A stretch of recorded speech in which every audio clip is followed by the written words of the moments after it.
Good evening, friends. We are here to have our webinar. That is the extension of actually our webinar. ISTE approved webinar on advanced topics in Python, which we have started on 29 June 2021. But we want to cover some more topics, and that is why today on 30th June in the evening we are doing that. So from Navyug Vidya Bhuvan Trust driven Siki Pithala College of Engineering and Technology of Computer Department, I welcome you all. We are having our speaker, that is Mr. Nishant Gandhi, who is Senior Software Engineer at Data Robot Inc., Boston, USA. So, over to Nishant sir. Please give us your very good knowledge. Okay, so let's right dive into it. Last time we talked about Python functions and some deep dive into functions and passing function variables. Now we will get into something called iterables and iterators, and that will help us to get into the the further more advanced topic that we want to get to. Now, what are iterables? Iterables are basically any kind of data structure on which you can iterate. Basically, you can run some kind of loop and go pick elements one by one, like a list. In the list, you can have the list is iterable. Why? Because you can iterate over each element of the loop, and tuple is also iterable because you can also get to each element one by one in the tuple. Same as for the string. In the Python, the difference between Python and many other programming language is Python doesn't has concept of a character. Uh, everything is a string. So even the single character is also string. So there is no there is no character thing. It's always a string. And string are also iterator, and you can iterate them. And when you iterate string, you get character by default, right? So and why they are iterators. So so as we told that everything is object in the Python. So list, tuple, string, they're also kind of object, and because they're object, they have different attributes and different methods within them. And one of the method is called iterator and next. So there's a definition of what is considered as a iterable. You have to implement these two methods, iterable and next, and that will allow you to make any data structure, any custom data structure iterable. And then you can use different functions that you can technically use on iterator. Now we won't go into creating iterators and how it works. Let's try to use the iterator. So one of the first function that we want to use over iterator is called zip. Now what zip does? Zip is basically aggregator of multiple iterables. Now how it works? So basically what zip does is you can provide multiple iterables, and it will zip them into one element. So what I'm trying to say, you will understand well with the example. Here you can see we have three iterable, right? A list, a tuple, and the string. And what I can do with the zip is I can merge all three of them and iterate over them at the same time. So what is going to look like? So zip. So this is the signature zip, and then star iterator. That means any number of iterator you can provide. We talked about this single star argument. So you can provide any number of iterator here, variable arguments. So you can provide any number of iterables here. If any variable that is considered as a iterable, and then provide the zip. And let's see how the output look like. So from my list 1, from my tuple 1, and from my str m. So it took one element from each of these input iterables and bundle them into single tuple. Then same for the 2, 7, and y. Second tuple that is picking each second element from each of the iterable, and then third. Now it stops at third because this is the maximum we have. This is the minimum element we have that is common in all of them. So so my list we have like only 3 in my list, so that's why we can only iterate until 3. So it will go until the minimum element we have reached, minimum common length between all three of that iterable. So this is the zip. And I'm just trying to tell this because slowly we will enter into iterable world and how you iterate them, because these are important things. So zip is the easy way to use the iterable, that you can have multiple iterables, and you can, if you want to iterate over them in parallel in a single go. So every time you try, every time you apply zip. Now what zip will do, zip will basically create a generator. So zip is not basically it's not going to create the single thing at the same time. So when you apply zip, this is the iterator, sorry, zip is a generator. So this is a generator that you create. And what generator does, it doesn't create all the element at the same time, but every time you ask one element, like new element, it will generate you the new element. So let's see how it works. So let's give this zip a name, my z. And every time you want element from a generator, you need to use next. So that's why for iterable you have to use next. You need to implement next. Okay, let me execute this again, and then next. So you got this first element, then you say next again, re execute the whole thing. So it will give you the next element. Re execute again, it will give you next element. And then if you try to re-execute, it will say stop iteration. So this is the error which comes when you run out of the element that you need to iterate. So this is the zip.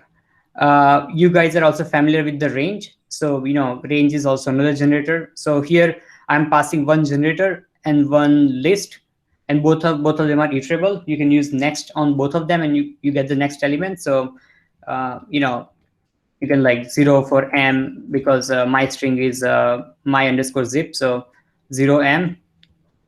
Next time you say next. So 1, 2. So range will basically keep generating up to 10,000 element, and my str is my zip. So you can zip them, and then you can iterate over them to generate this kind of element. So you iterate over multiple iterable in the parallel, and you can get this kind of element by element merged list.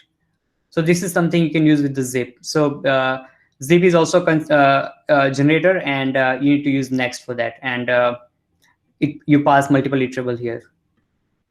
So this is something to like getting into iterables and what they are. And the first thing that we are experimenting here is with the zip function. Now why zip are basically used. So so problem with the, so you can also do the same thing with let's say for loop or while loop, or you can create the list out of it. The idea of iterable is you can do more efficient memory efficient looping. So if you see here, we are not creating all the elements at the same time. We are only creating one element at a time. When every time you say next, you generate the element. Every time you say next, you generate the element. So let's say you have 1 million element that you want to process. So you don't have to hold 1 million element at the same time in the same memory. You can just create one element at a time and process them, and up to the next one. So with this, you can very efficiently do the iteration. Why it is efficient? Because you don't have to, let's say you have a huge list that you want to process. You don't have to create the huge layer at the same time, because that huge list with huge data will be held in memory, and that will take the memory, and that can consume the memory. But you are not going to use all of the data at the same time. So sometimes you just want to process them one by one. So you can use this kind of generator to create lists one by one element, and only have one element at a time in the memory, and then process them. So this is why we use them. Now here we see some of the limitations, that you can only go through until the maximum element, until one of the iterator reach its limit. You basically stop generating elements. But if you want to go next, let's say I don't want to stop every time I hit 3. I want to go until 10, and for all the element that is not catching up, I'm just going to put the none. So if you want to have that kind of experience, you can use something called iterate tools. So this is the additional function that will give you more power over the zip that come out of the box. So this zip will be, you don't need to import anything. You can just use the zip like sum or any other, or sorted, any other out of box available built-in tools, built-in functions. If you want to use use much more sophisticated zip, or you want to extend or more, use something much more useful, you need to import iter tools, which is the iterable tools. And using this, this particular library has more zip related functions that you can use.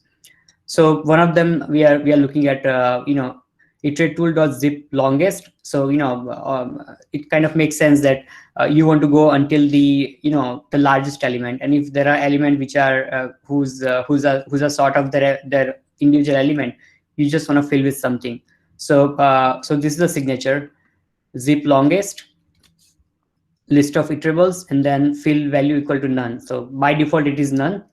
You can pass something else, but by default it's none. That means if one of your iterable runs out of his element, you will start putting none in that particular positions, and keep iterating until the last one. So here you can see the longest one is my underscore zip. So when 1 2 3 ran out, you put none here. 1 7 9 10, then when this list run out, you put none here, and you go until the largest one. So this is something a slightly different. Previously you used to just cut at here at 3, because here is the we cut at when we reach the end of our shortest element, our shortest list, or sorted iterable. Here we are going until the longest iterable and put the none instead of places where we don't need them. And this could be really useful when you're processing data. So all these things are very useful if you're looking into data processing, or data engineering, or in that particular line. When you're processing data, this kind of tools are very useful, because you're working with multiple columns, and some columns may not have some data, and you want to process them in parallel, and stuff like that. And just to experiment, we said so here we didn't provide anything. So it was none, because by default value is none. Fill value equal to none. So this is the default value, and if you pass something, it will use that value. So sometime, let's say you are processing the data, you want to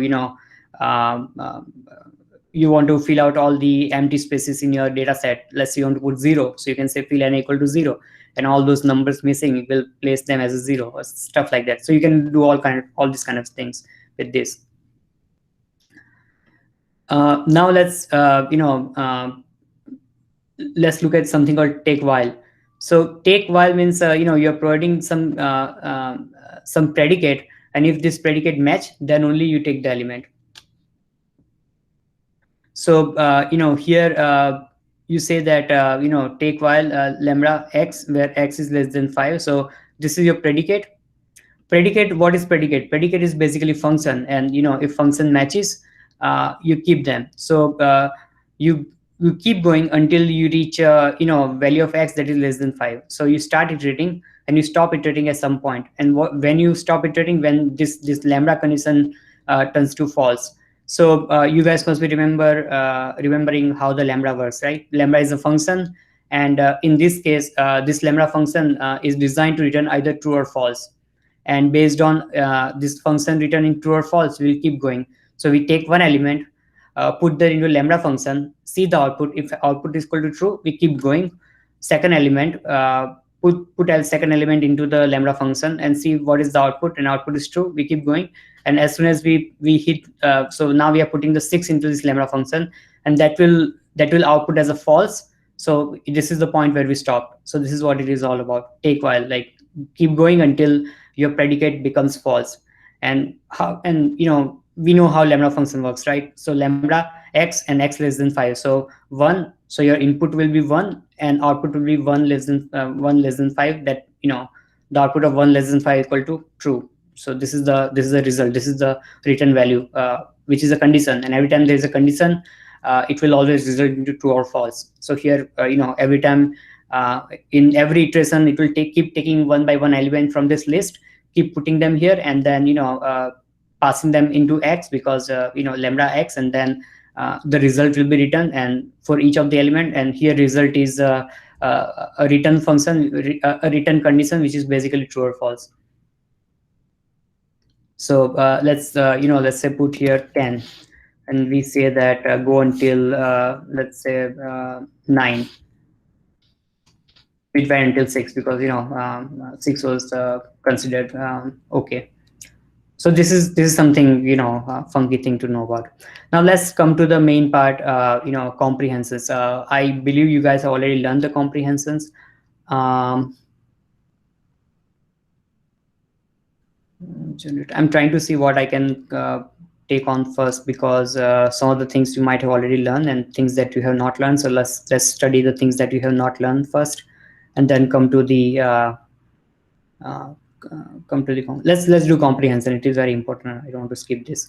So what is comprehension? So you want to, the idea of comprehension is you want to create the list, and while you're creating the list, you want to do some weird thing with the list.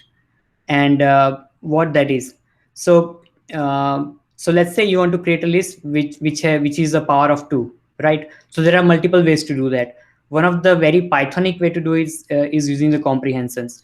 So what happens in comprehensions? So in the comprehensions you have a loop. So first you define for loop with for x in range 10. This is familiar for loop in Python. And then you want to modify your x, or you want to do something with your x, and that result of that will be stored into the array, into the list. So for x in range 10, 2 raised to x. So that means every time so how this work is, you start from here. You start from the iterator for x in range 10. That means you pick the element from this list, from this generator, and list / generator here will give you element 0 1 2 3 4. So you start range 10, always start with 0. So you start with 0. That 0 comes to here. So your x will get the value of this value, the first value from the range, as a 0, and for x in 0. So now your x equal to 0, and then you come to this expression part, where you basically try to evaluate the value of x, and then whatever result comes in, you put as a output for your first element. So take the 0, starting like range 10 gonna have 0 1 2 3 4 up to 9. So you start with 0, the first element, get into here. So for x in range, so first element 0, x equal to 0, and then you come here. So here you replace x with 0 and 2 raised to x. So 2 raised to x, 2 raised to 0 equal to 1. So that is your first element. Then you come back to range, pick the second element, that is going to be 1. 1 comes here, so your x equal to 1 now. Now you take this the value of x equal to 1, you come here, and 2 raised to x equal to 1, so 2 raised to 1, that is 2. So likewise you keep going, and what you get is this. So this is the list that you get: 2 raised to 0, 2 raised to 1. Every time the range will keep producing one element as a raw element that will be assigned to x, and then x will take that raw element, come here into expression part, process them for whatever is whatever is defined here, and based on that it will generate the final output, and that will be part of your list. So this is the list comprehension in short. If you want to do same thing with like create the empty list, then write the for loop, then say like list.append x 2 raised to x. So you can also do it traditionally by just running the for loop, but list comprehension is better or preferred way to do it, because first thing, list comprehension is very efficient in processing data. So if you go into compiler level, writing the for loop will generate more compiler operations than writing the list comprehension, because it is optimized for creating these kind of elements. So first thing, it is internally very efficient to generate. Second, is very Pythonic, and very once you start doing like this, you will never go back. Once you get very good with comprehensions, you will never go back manually writing the for loop, because it's a one-line code, and it make totally sense. It may some you guys might be confused in the first part, but once you get hold of it, it's really become very easy and elegant way to do things in the Python world. So very important to learn. So now let's look at the extra part. So here I say that every element that that I have in the range will produce something as output, right? So my range, which is going to be my list. So I'm going to have the same element in the output as in the range. So if range has 0 to 9 element, every 0 to 9, like every element from the starting 0 to 9 will be processed and going to give me the output. So the length of range and length of output going to be same. What if I don't want to keep all the elements and I just want to keep some elements? I want to do the same thing. I want to generate the list, but while picking element from this range, I want to not take every element, only some of them. So there is also another thing that you can do is put some kind of a condition on element that is being generated from the range. So what I'm going to do here, I'm going to showcase the other part. So just try to understand the flow. Like once you understand the flow, it will make a lot of sense. So always, as always, for X in range 10, this is going to give you the raw elements that you need for generating the your final list. So X will gonna have values starting from 0 to 19, because range 10 will give you values from 0 to 19. It's a generator which will generate the numbers. And so once you have your X in here, if you have written this part here, so this part is called condition part.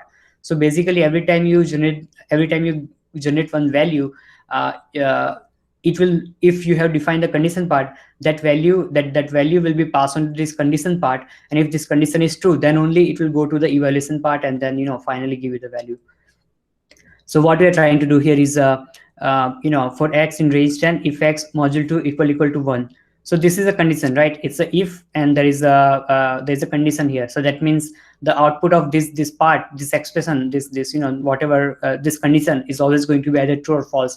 So if this is true, then come here. If it is false, then not. So we are saying that every time you generate an element, come here and check if X modulo 2 equal to 1. That means every time if I divide my X by 2, will I get as a remainder 0 or 1? So of course for the odd numbers it's going to be 1, for even number it's going to be 0. So technically we are saying that every time the value of X is even, this condition will be false, and the even number will not get to go here, so it will just come to next. So for X, so let's try to emulate manually. For X in range 20, so we start with 0. For X equal, range will give you X equal to 0. So now X 0 will come here. So if 0 modulo 2 equal to 1, so that is false. And then so that will be so that will not go into the X part. So you just once this is false, then you just go back and create new element. For X in range, now you have 1. So if is for range, now your value of X equal to 1. After 0, now it is 1, and you take 1 here. If 1 modulo 2 equal to 1, it is true. Now that it is true, you come to the final expression part, and you evaluate the value of X. So here we are not doing anything fancy. We are just keeping value as it is. So if it's 1, then we just gonna keep it as a 1, and the output will be added into your final result. So your first element didn't got added into final result because the condition didn't turn out as a true. It was false, so we didn't pick that element and took it here. Now that on the second element, that is 1, and for which our condition is true, now we are taking the element here, and we are getting that element will be added into your final result. Same wise, you go here for the 2, it will not be picked up, and then you just go and collect the 3, and then when you for 3 it will be true, so 3 will come here, and then your X equal to 3, so final result will have 3 as an answer. So let's just execute this and see the final answer. So as you can see, 1, 3, 5, 7, 9. This is not the same number of element at here. So we are giving the 20 element as a raw input, but we are only outputting 10 elements because we are filtering here with this if condition. So this is the list comprehension in general. I try to create one, like a condition, like a flow, like a pattern that this list comprehension follows. So first, this is the first part. So in the list comprehension, you have expressions, you have 4, then some kind of variable, X, Y, Z, whatever you want to put here. Then you have some kind of iterable, which is your raw iterable. In our case, it was range. And then finally, if then condition. So this condition basically figure out whether you want to keep the element or not, whether you want to take the element to expression or not. So you start from the iterator. You generate your element, you give the element to your variable, then variable take that value to the if condition if it exists. If it's a true, then only it goes to expression. If your if condition is false, then it will not go to expression, it will go back to iterator and start the loop again. Generate one element, pass it to variable, take it to condition. If it is a true, then only go to the expression, and likewise. So this is what list comprehension basically look like. And this, and very similar for the dictionary comprehension, but instead of list we are creating dictionary here. So same thing. This is the this is the part where you create your raw element in the range 6. So basically we are creating different value of x. And in the expression part, now list has only one element, but dictionary has key value pair, so you have to have this kind of key value pair kind of expression. Plus list is this kind of like, list always comes into the square element, so the square brackets, but dictionary has a curly braces, because we define dictionary in the curly braces, so that's why it's a curly braces. And you take element, you bring your element here, and here what you're doing, taking x as a key, and doing x square as a value, so key and value. So basically we are taking the x, taking different value of x from the range, and then just doing them, creating key value pair as a key as in this value as it is, and value as a square value.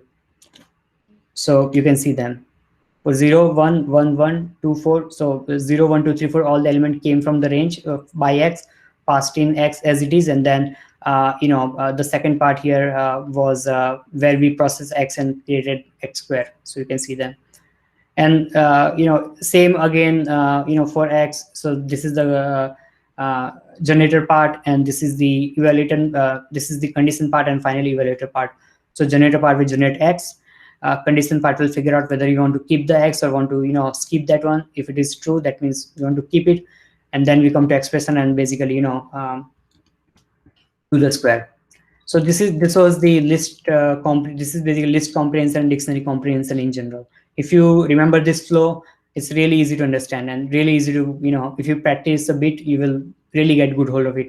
Technically, everything that you saw here can be done using a normal for loop, but normal for loop is not very efficient. Normal for loop will, if you are using normal for loop where you can use comprehension, you will be looking like someone who is very new to Python, or very who is not very good with the Python, because you are not taking advantage of Python's fast capability of generating list. And so that's why it is important. It's first, again, like it's really easy. Once you start using them, you will never go back. You will never use the for loop if you don't have to. And this is again give you as a good this also give you as a good expression that, hey, the Python really well, because you can deal with the comprehensions, and you can use comprehensions. Now I was talking about generators. I'll just go very quickly because we don't have too much time, so in that interest. So basically, to define anything as a generator, you need to have, so this is a class. I'm creating an object that can be looked upon. What I can do with the generators or iterators, if I have generator or iterator, I can basically run the for loop on them.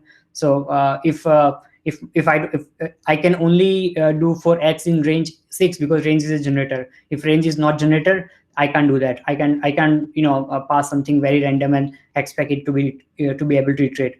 Now, what make range or this list or tuple iterable? Because as I told you, they are object, and this object has these two internal methods, underscore iter, it underscore iter, and next.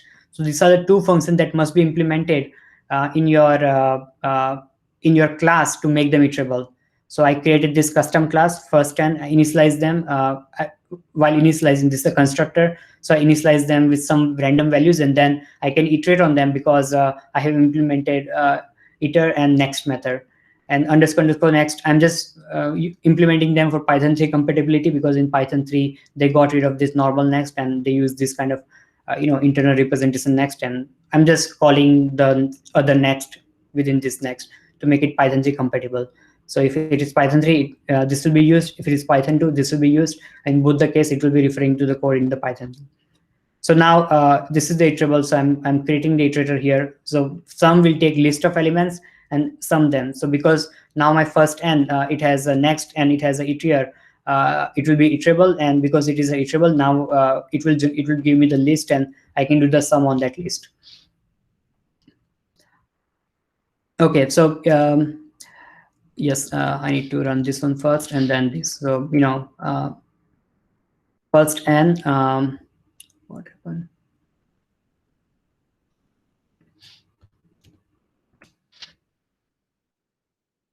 Okay, so this is happening because here I have done something very weird thing, just to realize that. So this condition should not be here.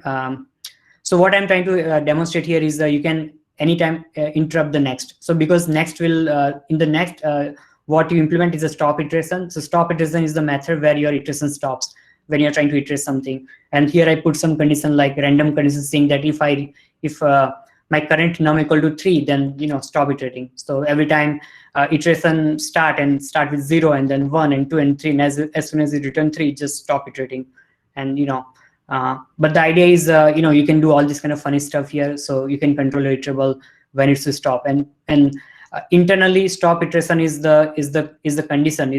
This is where your iteration stops. So every time you start iterating your iterable, what time your iterable stops, and what is the condition that gracefully stop iterating your element when it reaches to this stop iteration exception. So this is the raise stop iteration, this is the exception, this is the the exception, right? Like try catch while exception. So that when it reaches there, it blocks.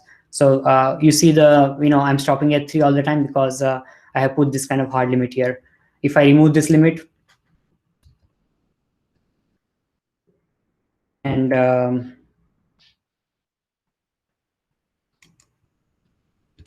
so here I remove the limit and then I do this, so it's going to create the whole sum all the way to the end. So this way I can also manipulate how I want my iterator to be iterate. Here I manipulated them for not doing them. Okay, I think we can go to generators also. Now this was iterable. Now let's this, you can call this iterable, you can sorry, iterator, you can call this generator. So both are the similar kind of thing. So this was something we use as a class-based generator. So here we define the class and we created the object and all that kind of thing. So this is the class-based generator / iterator, and to create class-based iterator, you must implement iter and next, do those two things. But what if you want to create a function, and function again is the object, but you want to use function to create the generator. So here is the example. This one also do the same thing as what we saw before. So what make this iterable, this yield statement. So yield is something it's a very interesting tool in Python functionality. So what happens with the yield? Yield basically is about stop executing at a point and returning value, and then next time you call the thing, it will continue from the same point. So what does that I mean? So so first time when I call this first equal to n, my method will be executed. It will retain its state until here and return the value. So yield num. So it will yield, like return me the num, and then it pause here, and every time, and then when I call this method second time, it will continue from here. So it will continue from the last statement, go back again, and then return me the value yield here. So yield is like return and pause, and then whenever I'm called next time, continue from the next line, and then come back and stop at the yield. So this is weird kind of return where you call the function, and whatever you yield, that value will be returned, and your function execution will pause here, not stop, not run. It will maintain the state. That means the value of num will be stored even though function call has been finished. And then when you call the next time, it will start continue executing from the next line after yield, and then start executing from here, and then again go back, and then come back and pause again at the yield. So so for the example, so this is the same thing. So because it's yielding value every time you are iterating on them. So you call first, you call second, you call third, and every time you call them, you are getting new values because of the yield, which is maintaining state and sending you new values. So that is why you can see new values coming in here and acting, and it being acting as a generator because of the yield. So this is the statement that make it. If you look at the function, what we're doing in the function, we are initializing. So input is n, then we are initializing with 0, num equal to 0, and then while your num is less than n, you keep giving the different num until it reaches the n. So while num is less than n, yield num. So in the first call, your num equal to 0, 0 is less than, let's say, n equal to 5. So 0 is less than 5, yes. Then yield 0, and then num equal to num plus 1. So that means now your num value will become 1. But since it's a yield, your program will not forget everything, because normally when you call the function, it forget everything. You call the function, you get the answer, you forget everything. But because of the yield, it doesn't forget anything. It maintains the state. Now your num value has been set to 0, and next time you call the value, it will the num will be 1, and 1 is less than 5, so it will return 1. So next time, because of the yield, it will continue executing from that. So yield basically, every time you call the method, yield basically pause and return, and then next time you call the method again, it will continue from where it paused, and return the next value and then paused here. So this is how the yield works. And basically, one more thing. So generator expression. This is the list comprehension. If you understand that, the only difference between here and what we saw in the list comprehension is we are using the square bracket. We are using the round bracket instead of square bracket. So when you create the square bracket, it will create the list, and your list is like you create all the elements at the same time. So list is not a generator. So list means list. It has all the element at once, and all the elements are there to process and run, and they are all in the memories. But what if you want to you want to use this expression to not create lists at the same time, but want to create one by one, more like a generator fashion, and not give me all element at one time. So here, when you run this list comparison statement, you get all the elements at a one time. You can see it here. But what if you don't want to get all the element at a one time? You want to generate element, because it's again starting from a generator. Your range will keep giving you one value, and you process one value. So you only want to process one value at a time, not all of them. And generator is what it does. So you can convert this expression into generator. So it doesn't give you all the values at one time, but one value. So how you can create this list comprehension into some kind of list comprehension but generator? So simply by replacing your square bracket with the round bracket. So now your power will not give you. So it tells you that it's a generator now. It's not a list comprehension. It doesn't give you the full values at a time. It is a generator. So you have to keep asking for values. So there are two ways you can get the values. Either you can use next, because next will always give you the next value. 1, 2, 3. You can keep calling next and get next element, or you can just call them to the list. So it will just iterate through all the elements. Now it's starting with the 8 because we ran through 4. So 1, 2, 3, 4. So after 4 it came here, and so that's why you see it from 8 and not from the because we already iterated power a couple of times. So it will continue here and give all the elements at the same time. So this is the generator, the idea of generator and how generator works basically. Now let's look at some functional programming element: map, filter, and reduce. Then we'll go to parser function decorators, and then we should be done with this. Quick time check, madam. Do we want to do the map, reduce, and filter? It might take some time. I don't know if we have the time. કરો તો સારી વાત છે. તમે જેટલું cover કરી શકો એટલું કરો. So based on is decorator and parser function in their schedule, because this is something they can learn. This will be very interesting for them to know about parser functions. These things we are learning because these are not available in their syllabus. To fulfill the curriculum gap, we are learning through you. Okay. So they also don't have the map reduce filter. Yes. Yeah. Let me just I forgot the time that is allocated today, because I do want to cover the other part first. So we have till 8:50. Okay, we have a lot of time.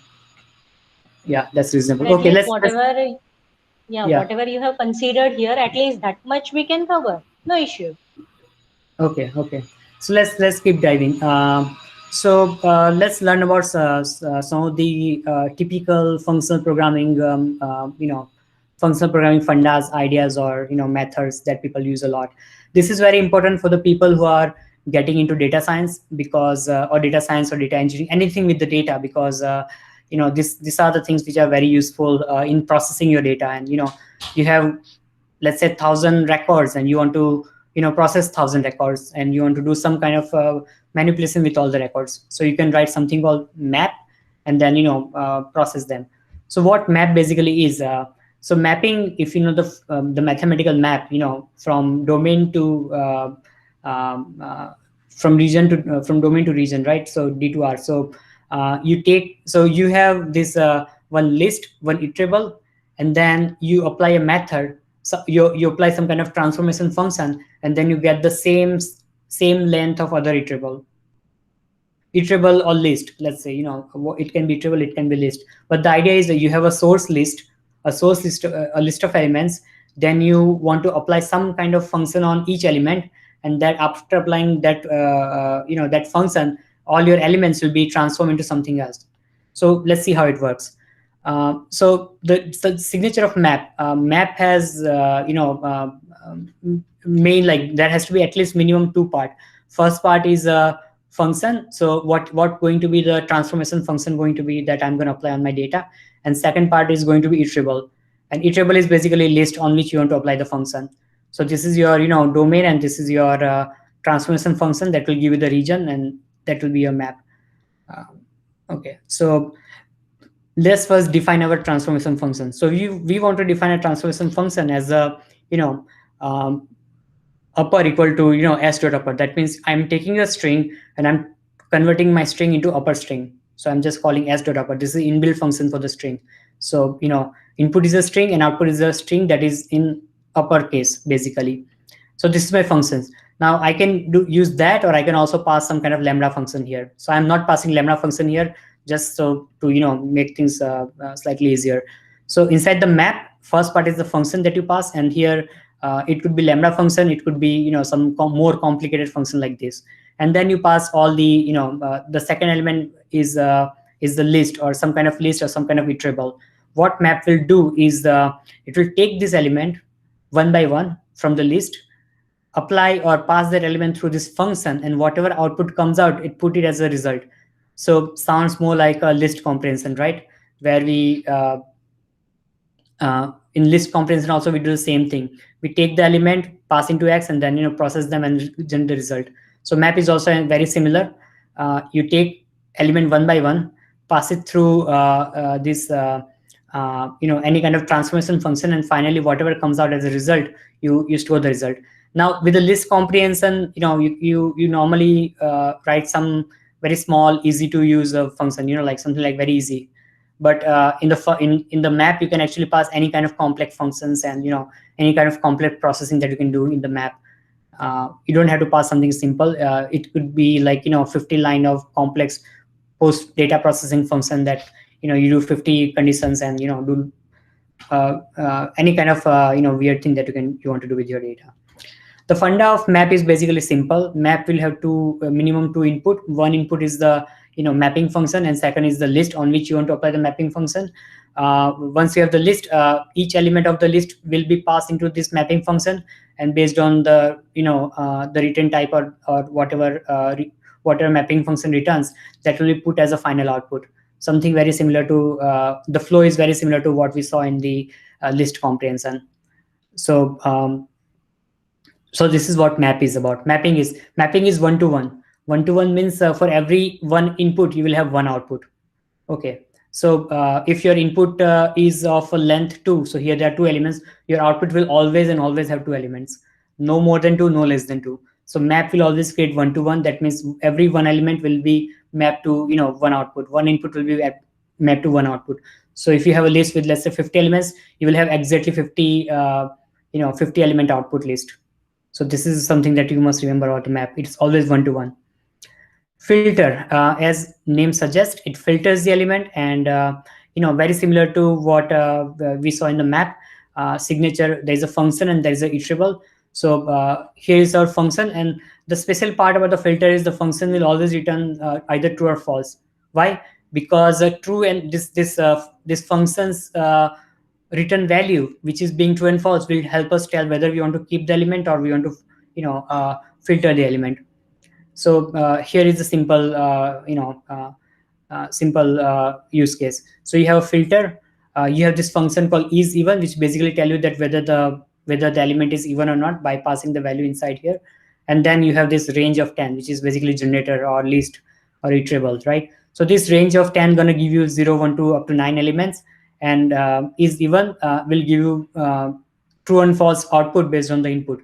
So from range 0 to 9, you pass each element one by one to is even, and output of is even, whether it is true or false, based on that you keep the original element. So passing 0, so 0 is even, yes, so you keep the 0. You the next element in a range is 1, you pass 1 to is even, so is even 1, 1 module 2 equals 0, false, so you skip the element. Then so you basically keep on passing one element one by one and testing the output. If output of is even is true, then you keep the element from the range, and if output of is even is false, then you throw the element from the range. Or it could be range, it could be any other iterable. Basically idea is this is one that give you the raw element. This is the function that basically tell you whether to keep the element or not, and you get the final output. So this is the filter. So this can help in many cases where, let's say, you want to get rid of all the, you have, let's say, records of some employee, and you want to get rid of data of all the employees, let's say, whose the phone number is missing, just for weird example. So you can just write the iterator with all the employee list here, and then you write the function which says that if phone number is missing, then false. If phone number is available, then true. And you pass this nice filter, and then it will throw away all the elements, all the employee records that doesn't has phone number. So it's simple use case. So things like that you can use with the filter, and you can do things. Now let's look at something called reduce. Now reduce is slightly weird, slightly funky, but don't worry, we'll get through this. So reduce is not available. So map and filter are inbuilt out of the box. You don't have to import anything; they're just available. But reduce will not be available. So you have to import func tools to use that. So this func tools, functional tools, will allow you to do that. Now what reduce basically does? Reduce is, as the word, it is reducing. So how it is reducing? It is not reducing by filtering elements. It is reducing by aggregating elements. What is aggregation? Aggregation is like sum, multiplication, any kind of operation that you do on multiple elements, and it reduces it to one element, right? Concatenation is one operation, right? You take 5 strings, you merge them, you come out as a one, concat them to one element. So anything where you pass on multiple elements and the output come out as a one element, that is a reduce operation. You pass 5 numbers and you add them, so you come out as a one element. Adding all of them, result is one element. So that is reduce. String concatenation, I told you, right? So any of those kind of operations where you pass list, you do some kind of aggregation on all the elements, and when you do aggregation, you finally have this one element, and that will come out as a reducer. And this operates very weirdly, so I'm going to tell you how it operates. What are the first thing? What are the inputs for reduce? So there is something called function. So of course, the function that will help you to reduce, merge two elements, and then iterable, which will have all the list of elements that you want to merge. And finally, optionally, you have something called initial value, which is optional. Now initial value, let's not talk about initial value right now. Let's understand this function iterable and the reduce function.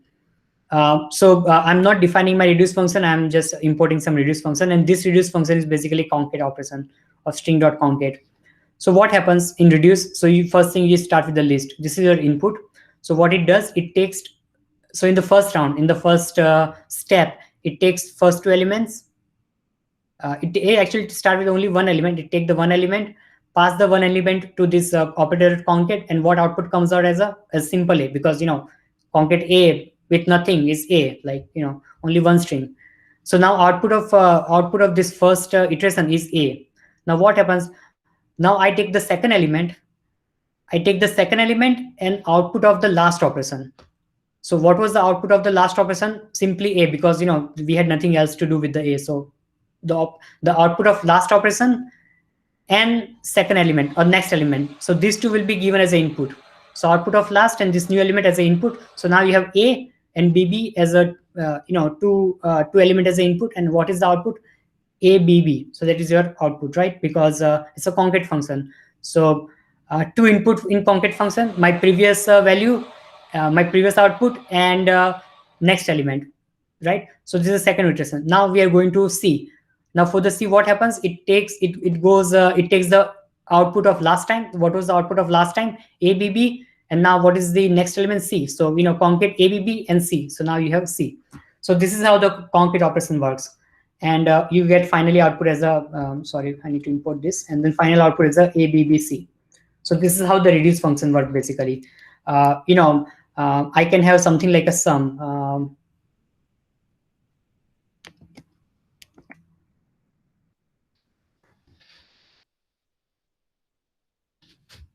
Sum is like, we don't need operator for sum. It's an inbuilt function. So 1, 3, 2, 3, yeah. So same thing, right? First start with 1. Now why sum came out as a failed? Because sum will always need 2 input. So we don't have 2 input, right? So that's why it failed. So that's why into pass 0. Actually, it's going to be list of 0. Yeah.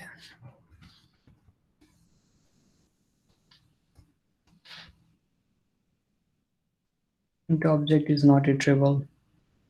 Okay, so I think the sum is not why. Okay, anyways, I'll get back to this one later. But this is how basically it works. The concat operation, output of the last output and the next element. That is how it keep on reducing the element. So take a first element, give it to the reduce function, and then it will reduce it to one value. Then output of last one and input of the next one. I mean next element and output of the last one. So that will be the second round, and it will reduce the element to the one. And in this condition, it will be ABB, and then going for the next one C. So ABB C. So that is how it works. So there's a reducer. So this is the main 3 function. Reduce, I don't know if you'll use too much, but map and filter will be used a lot. So these are 2 comes inbuilt, and you can use them. Reduce is, I told about the reducer because people who are touching, let's say, big data and gonna learn about Hadoop and gonna learn about something called MapReduce of the Hadoop. So it uses the same concept. So I thought I should cover reduce so you guys understand how reduce work when you are going to learn about the Hadoop and writing the MapReduce. So this is what reduce is all about. Output of the last element, new element, merge them. That will create the new element. Okay, so let's talk about our main, very important concept, something called partial functions. So what is partial function basically? So it's a very simple idea actually. Partial function is basically you write the function, and that function will not be executable because which will be partially executable. That means to execute that function, you have to provide another function. It's a partial, it's not a complete function. So you have to you have to basically provide extra function to run that. So what partial function does, it returns the new partial object, which when called will behave like a function. So it's a partial object as we call it. Your partial function will return the partial object. So this is the return value, and it will behave like a function when call it positional arguments and keyword arguments. So let's look at here. To create the partial functions. So first, let's define our one function called multiply x, y. So we have x and y, right? So now what we want to do, we want to basically create the partial function that will have one value fixed and one value variable. So let me run the whole thing and then let me tell you how it works. So we have this method called multiply, which take x, y and return x, y. Simple, right? Then we have this something called double num. Now double num will take value will only take one value, and then it will return x, and then one value will be fixed. So here what we're trying to do here is create a partial function which will basically take only one value. So so this is so what I'm trying to represent here is you can either achieve partial function doing like this, where you have this multiply method, and you have x and you have comma 2, and you have multiply and x comma 2, where you are calling the other method with some kind of fixed value, or you can automatically generate this kind of behavior just by writing partial. So your multiply method basically take two arguments, right? X comma y. Now what I want to do is I want to create the partial function where one of my input is fixed and one of them is still partially available. So that means if I can create a partial function. So multiply basically is the function. So if I have to call multiply, I need to pass two values, x comma y. But what if I want to create the function that call multiply, but it only has to pass one value, because second value I'm keeping as a rigid, as a strong, as a fixed value. Somehow I'm fixing these values. So what I can do, I can create this kind of partial functions where I can write partial, I can write multiply like the function, and then I pass one value or two value, or how many. So here our multiply has two value, but let's say it has x comma y comma z, or any number of inputs. So I can pass 2 comma 3, and my z will be now open. So z is not passed here. So multiply default values, and something is left, something that still need to be passed. So that is what defines the partial functions. And now my double num equal to partial.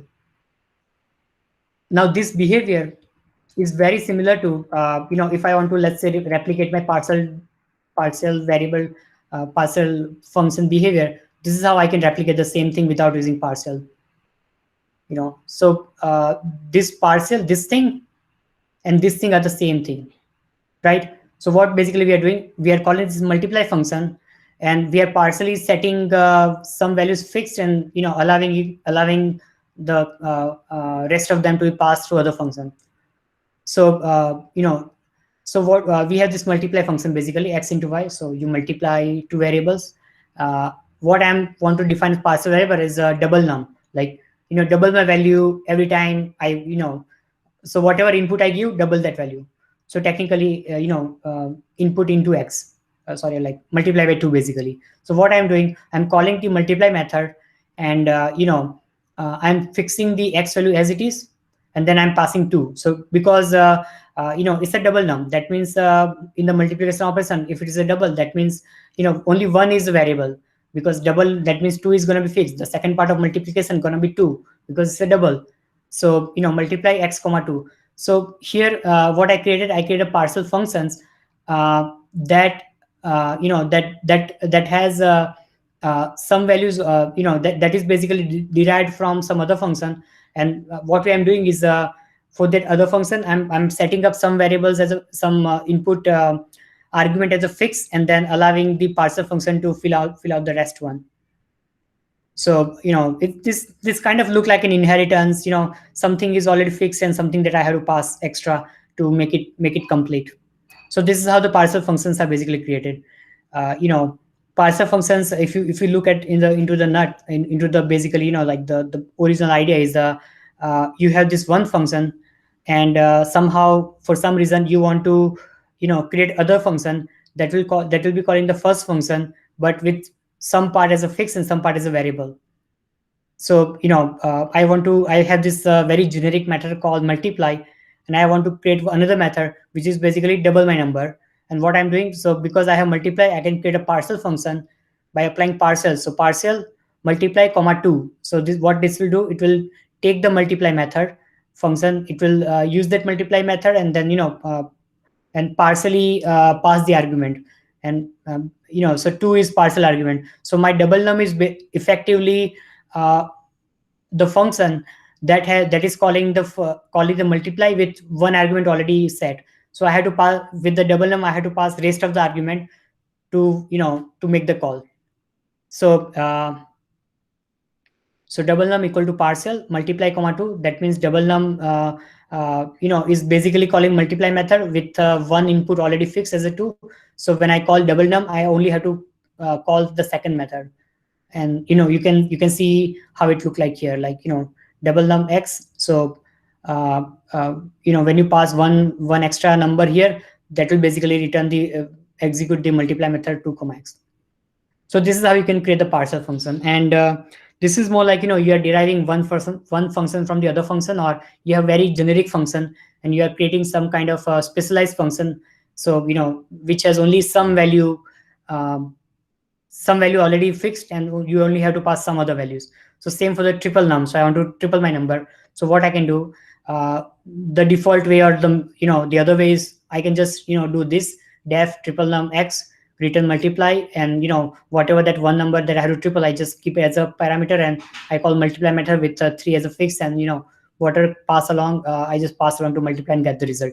So there's a one way to triple the number or create the function that triple the number, or there's another way where I can all I need to do is write the partial, write that second method that I'm trying to call, and then fix some kind of input here. So this is the another way. So this is what partial function is about. You are basically creating another function that use your first function as a partial has the first input as a function that you partially want to call, and the partial argument that you want to pass, and now triple num, when you call the triple num, you actually provide rest of the stuff to make the multiply as a whole, and finally call the multiply that that has all the argument that it need. So this is the partial function. Does it make sense? Should I explain again? I tried a couple of times. I hope it's slightly confusing, so that's why I'm asking. I'm looking at the chat window right now. Do I need to explain partial function again? Are you guys comfortable, or catch the concept? Please quickly type yes or no based on if you understood or not. It's fine from my point of view. Okay, I get one yes. If no one gonna type no, then I will continue.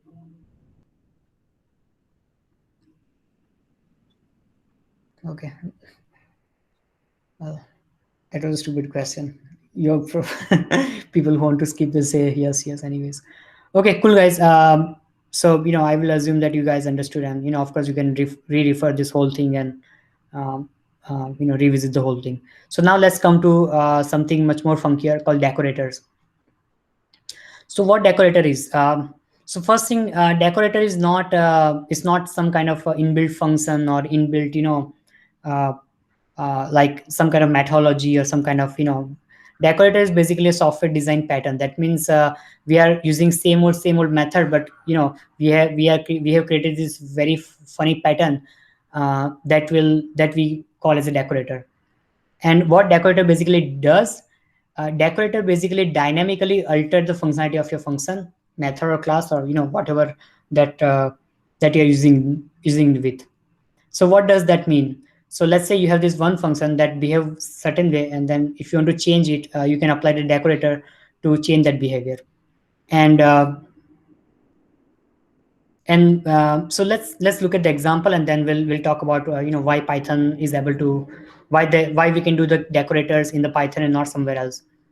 So decorator in essence is basically a wrapper function. So you have this one function and you want to create the wrapper around it. So that's what decorator basically does. Okay, and again I'm gonna explain this two ways. First is the decorator as the Pythonic way to do decorating, or like some funky way, like how we saw in the partial function, that here is how you can use partial to do that whole thing, or you can not use partial and do you can just do this. So similarly, there are two ways to look at the decorators. Just to explain how decorator works, I'm going to use something that is very default, and then I'm going to tell you how you can automate this thing, or how you can use the funky way to do the decorators. So decorator, what decorator does is decorator is a function. So you first have to define a function, and you're going to call that function your decorator, and that function will take another function as an argument. So this is the first requirement, that decorator is basically a function. So you have to create the function def my decorator, and then this function will have another function as an argument. So this is the second function, right? And what we're gonna do is we're gonna write something called def wrapper. So we're gonna create an internal method, internal function called wrapper, and inside the wrapper we can we can do whatever we want to do, and then we call the func in between. So this is basically we are wrapping our input function with some additional functionality, and this additional functionality can do a lot of things. So a very default example is let's say you have this function and you want to measure the time of execution of the function. So you can use the decorator. You can write a wrapper. You can say start time, function end time, and then you return, wrapper, and basically you print the end time. So this is very classical example. You want to, let's say, wrap your function around timer, or you want to wrap your function around some kind of print statement, or you want to wrap your function around some kind of log statement. So you can do all that kind of stuff. Decorators are used a lot because there are multiple use cases. Sometimes you want to initialize or set some kind of variables for your function to execute. For example, some kind of parcel functions or some other functions where you have this set defined variables that you want to initialize every time you call the function, and stuff like that. So you can do a lot of things. Anything that you want to do outside the function, some generic operation that you want to apply to multiple functions, you can use decorator to do that. As I told you, a few examples. So this is a very basic idea, that you have a function that take another function as an input. You write this another wrapper method, and you call your input function through the wrapper method, and then you can do whatever you want to do around the wrapper, around the actual function, and and this is how we basically work with the decorators. So let's see an example here. So what I'm going to do, I'm going to create this function called def call me func, and the function simply do what it does. It just print the value I'm called. So this is my function. Now I'm going to decorate this function. Now what does mean by decorating the function? Decorating mean calling this function, like calling this function through decorator. So what I'm going to do, call me func equal to, because I have to reassign, call me func equal to my decorator, and then inside the decorator I pass this function. So now I decorated this my function again. I decorated my function with this decorator that I have created, my decorator.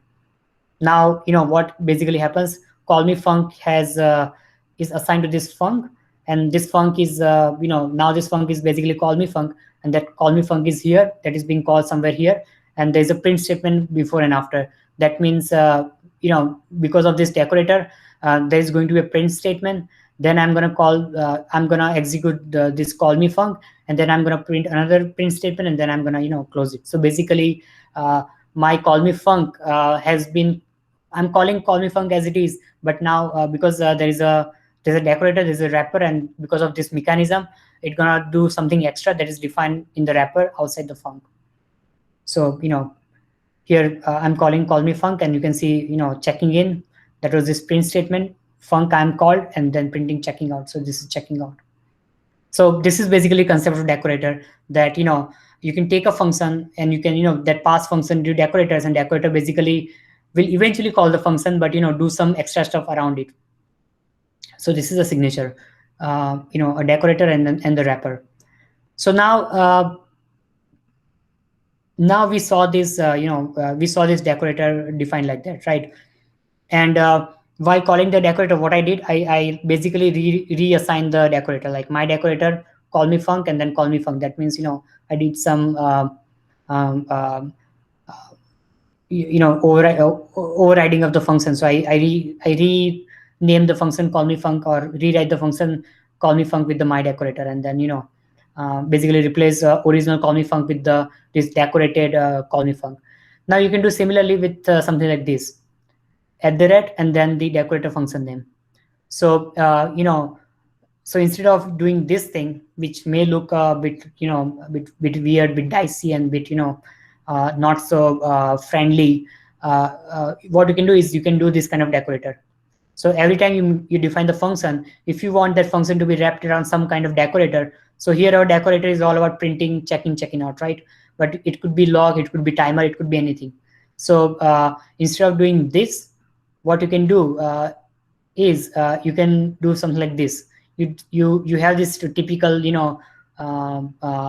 call me func as it is, but on top of the call me func, you basically put this kind of decorator. So that means now your function is wrapped around this decorator, and it will behave same as doing this weird thing. So this is basically decorator. And the idea of decorator is basically, as I told you, that you want to wrap your function around some additional functionality, so you can do using my decorator. And now that once you have captured your function object here, you can do all sort of things. You can modify your func, you can you can change certain things in your func. So you can do all kind of changes in your func before you calling the function. So you can change behavior. So let's say your original function send the log to the file system, but you want to send your log into database. So you can get your func here, @mydecorator, mydecorator send log to SQL. Let's say you create this kind of decorator, def deck underscore send log to SQL underscore whatever. And then what you do is you basically change the functionality and change the way the functions send the logs. So stuff like that you can do with the decorators. You can really modify the function because now you have function object itself. Now this is something we saw without parameters. So basically, we are calling the decorators, and it's just simply overriding a function. But what you can do is you can also but what if your function has a parameter, right? Let's say your function. So if you see the mechanism, when you pass the func to your decorator, you're not passing the object. The parameter that it should be used to call the method, right? So let's say call my func might have some parameter like x. So how this x will be passed here? Because you're just passing the function object. You're not passing the parameter value, whatever coming in with that. So how that will work? So for that, what you have to do to make it enable, you basically have to make a mechanism, create a mechanism so that you can pass this argument inside the function. So how does that work? So simply, inside the decorator func, the wrapper, if your func has this these arguments, so you add this extra keywords here, arg and arg keywords, arg and arg keywords, and just adding by that, you're allowing call me func. Here is the call me func too. So they can basically pass these parameters. Okay, let me execute this one first. So every time, so this is slightly modified decorator that we have written here with the wrapper, because our original function that can take arguments. So I have to make sure that those arguments are being passed properly, because when I pass func to the wrapper, if I don't write this, then I won't be able to pass the arguments down the line for this function to be using and to function to be calling.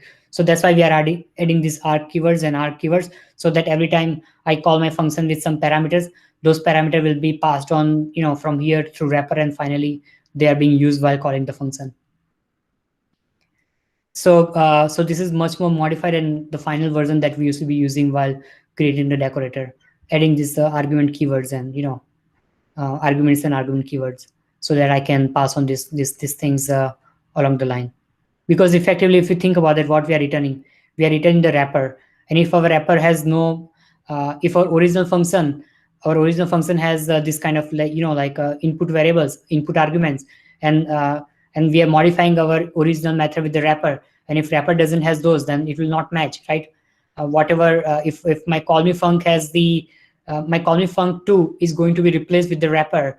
And if my call me to func has this a comma b, then my wrapper also must able to take this a comma b.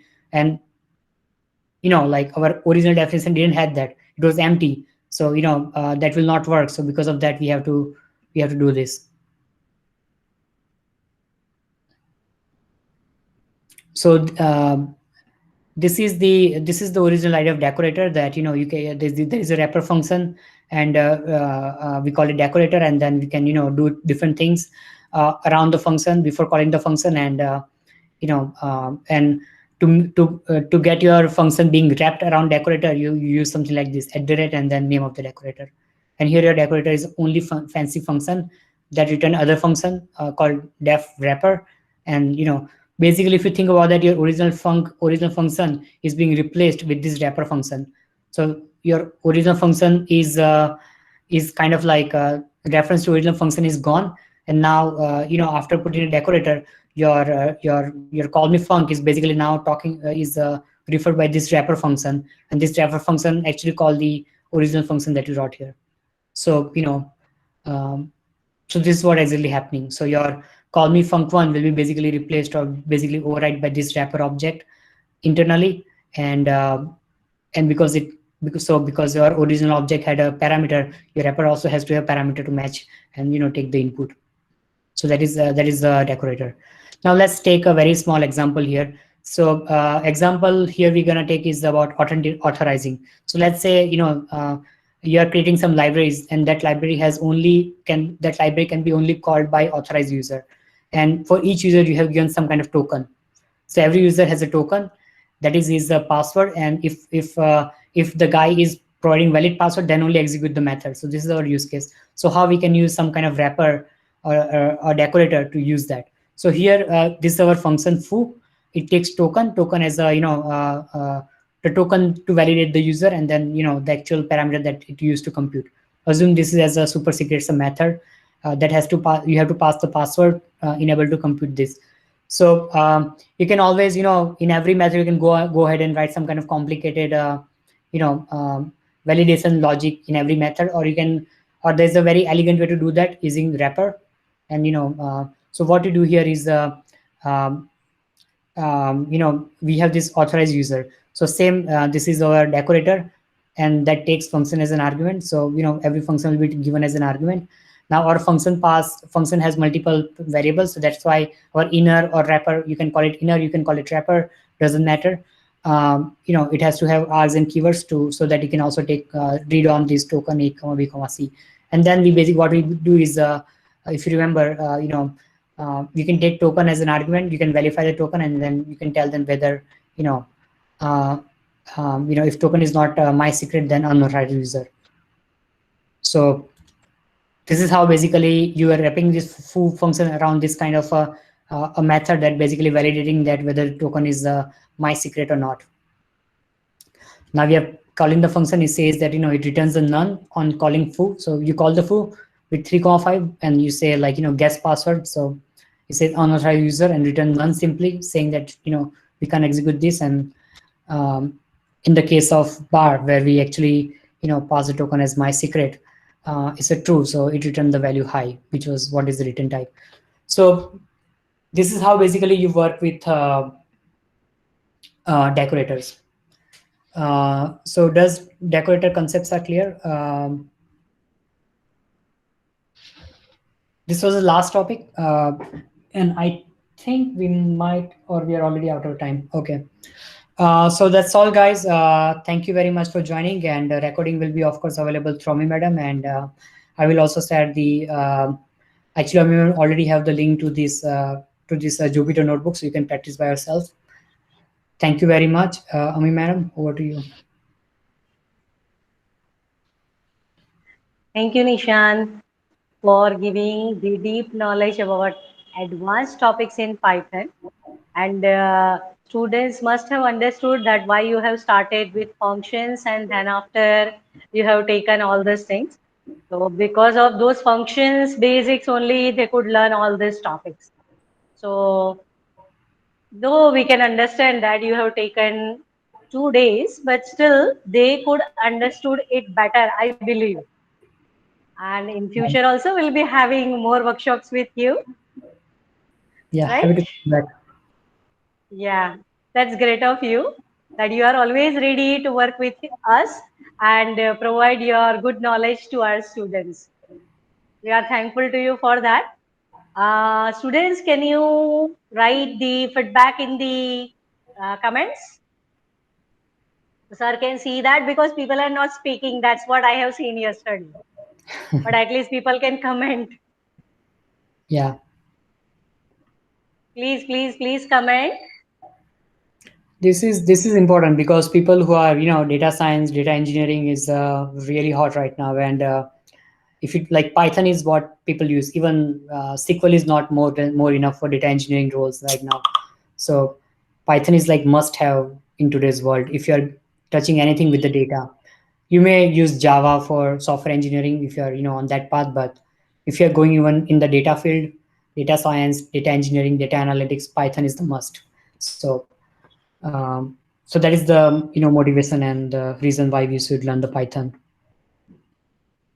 Yeah, now people are writing. Thank you, sir. Thank you, sir. Yeah, very good and informative, sir. Yeah, people are giving good feedback about you. Yeah, hopefully they will have a they understood everything properly and just not writing yes. Okay. And see, the thing is, just now they are learning from you, then after they'll try for it. So after that try, they will be able to understand it properly. Just now they've seen whatever you have shown, then after they'll try. Yes, what is it? Any advice for data science field? Yes, sir. uh, for the data science field, like some fundamental of maths is very important. People often skip on doing the math properly. There is this book called I believe that read this book, learn from this book, you are almost there as a data scientist. It's called Statistical Learning.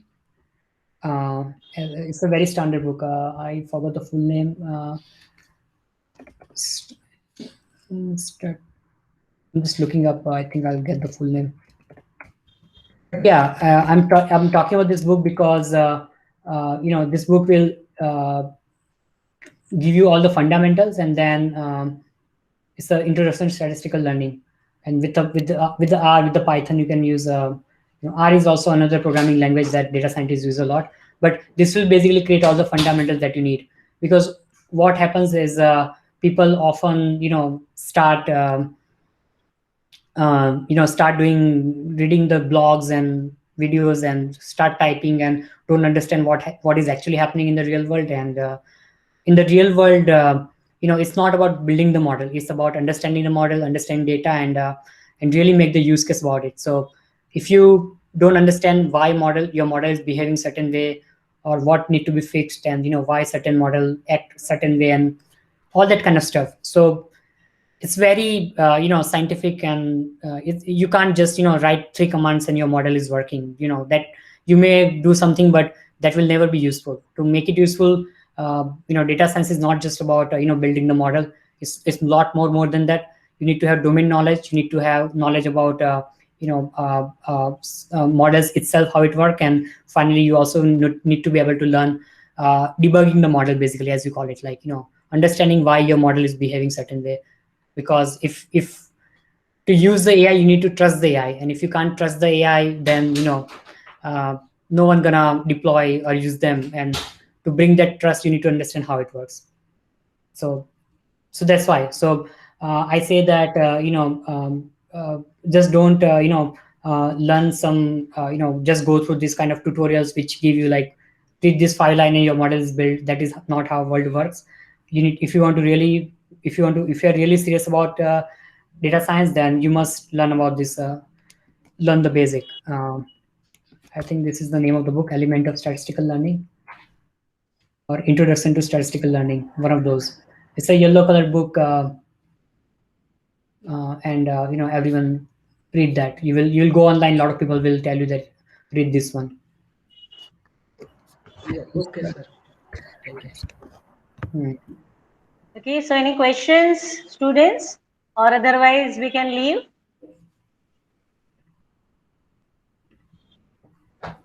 Okay, We can have one photo.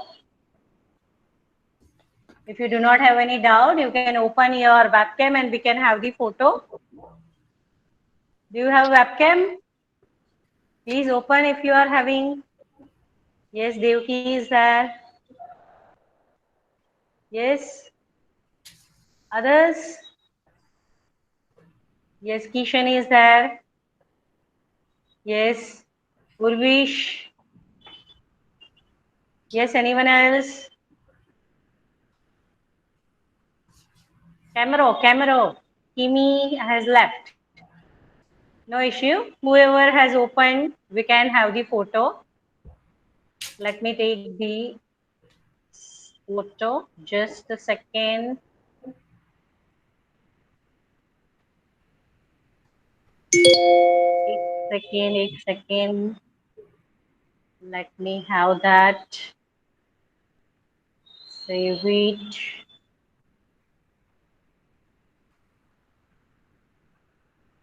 One more. Let me have. Yeah, now we can have better. There it is.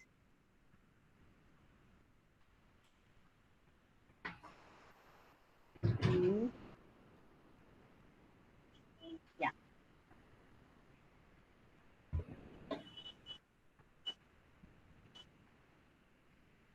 Okay, that's fine.